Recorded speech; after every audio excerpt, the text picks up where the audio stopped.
So yeah, we were just talking about how when you market stuff for certain audiences, you got to know who you're marketing it to and who not to market it to, because marketing makes or breaks stuff, right? And we was just talking how Barbie was marketed towards not only women but just for everybody, regardless if you like it or not. Right. And it made a ton of money back. Right. It was focused on the male and the female audience. It wasn't just focused on the feminist audience. And the irony is that Ken, like we mentioned, was the fan favorite because he was the only one in the film who learned something. Right. He actually had character growth, and he understood things in the world once he entered the world, how it fit for him, basically. And she failed in all of her attempts. Every time she would try something, it was like they were taking the feminist motto and turning it against her. It almost was a flip-flop.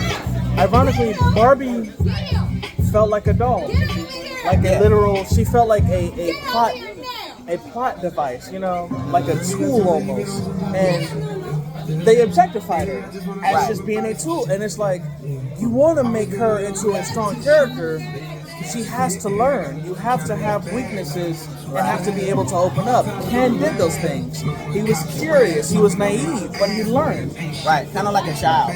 Like a child. In a sense, yeah. And the thing about it, and the message they tried to put at the end is that you can have your own story, and we don't have to be together. And the main thing they tried to say was that it doesn't always have to be Barbie and Ken. Right. Here's the thing, that's fine. If you want to be single, you want to be strong and independent for the rest of your life, go ahead, do that. Just don't be mad when at the end of the day, all you have is your cats. It's called outcome, cause and effect. It's cause and effect, that's all it is, pretty much.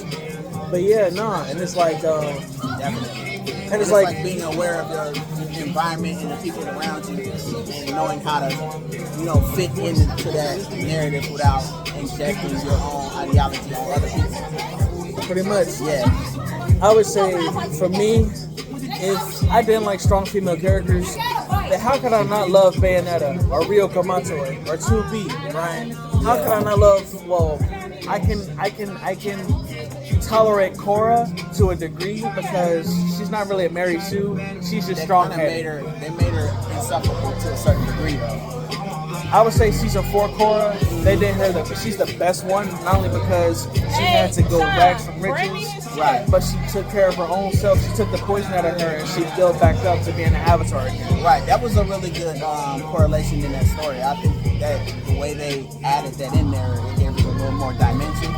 And it made it where she was more of an acceptable character. Yeah. Because it helped her grow. And it actually made me like her a little bit more. It was like, okay, so she actually has more to her than just what they were showing. So it kind of makes sense. My favorite, and the thing about it is that one of my favorite movies, besides Kill Bill, is this film called $1 Million Baby. You know that one? She's not here yet. I don't know where she is. But hold on one second. My bad. We had to interrupt it. But back on business, I would say when it comes to $1 Million Baby, that's my favorite film. Not only because Maggie Fitzgerald is probably the best strong female character, right?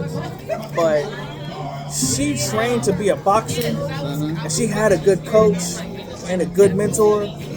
And I'm not gonna try and spoil the film, but by the end of it, it's like it comes together as to where she enjoyed her life. Right? There was a development.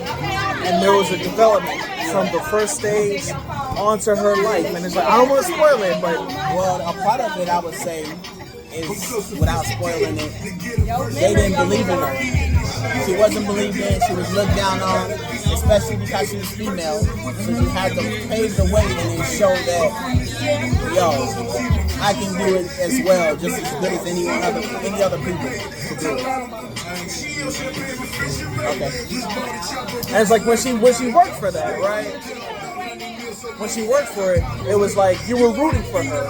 And I'm trying not to spoil it, but and it's like when she worked for it, you root for her because she's the go-getter attitude, and she did it all by herself. She put in the hard work, so it gives you a reason to see the struggles and how she overcomes them and becomes who she is after she got the training. So it's like a growth, a progression. Once she got to that level, then she felt comfortable doing what she needed to do to survive in the ring. And even beforehand, when she got into the ring, there were instances where men and women, I believe, made like sexist remarks towards her.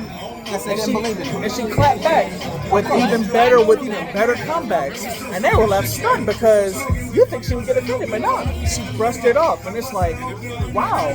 People need to learn to let go and not hold on to things that others say.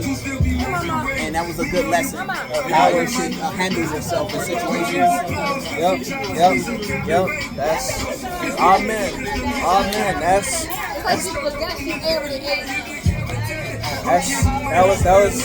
well said, man. Well said. Yeah. It's like we don't hate women in media.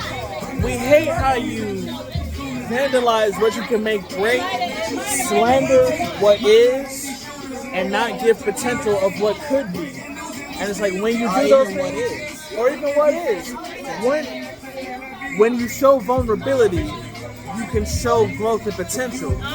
But when you don't do that and you stick to the same thing, that's insanity. Insanity is believing you can repeat it and it could just somehow, an outcome could just come about.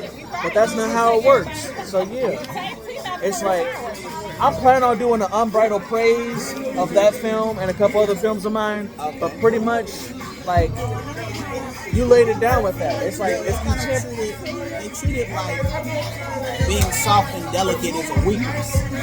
But their strength in anything is as long as you know where to look. Masculinity works for men because we're built with that. We're built with broad shoulders. It's inherited. And it's inherited.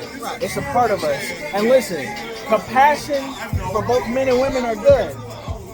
Where you draw the line is when you put your foot down, whose voice do you listen to more?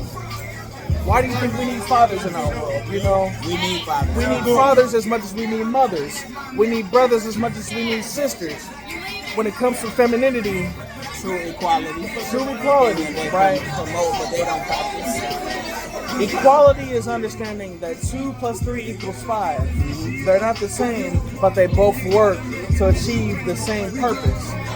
And when you add 2 + 2 together, and it equals 4, it can work, but it doesn't have a higher number, does it? No, it just doesn't work that way. It just doesn't work that way. That probably wasn't the best way to describe that, but in a sense, you get what I was trying to say. But it's like, you can champion femininity as well as masculinity. And when you understand that both things work hand in hand, that's the way. One without the other. You can't have one without the other.